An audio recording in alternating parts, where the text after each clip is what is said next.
specific line item anywhere that says plans have to do particular trainings, but plans have to ensure one way or another that their providers understand what their responsibilities are and perform them.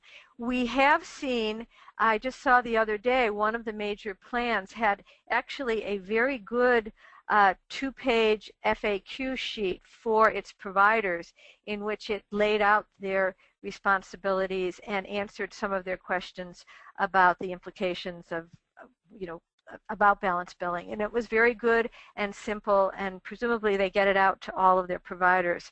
And I think it's really important that that all of the plans really make an effort one way or the other, using whatever tools they find most effective.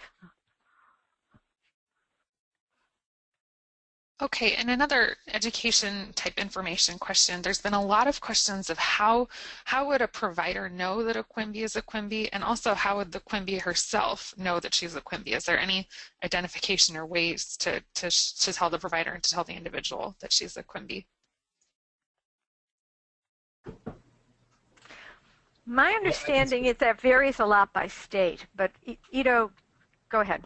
Yeah, it varies by state. I think a really good indication to an individual and to a provider would be an individual's Medicaid card. And again, this is part of the confusion. It doesn't always say that someone's a QIMBY. It sometimes does.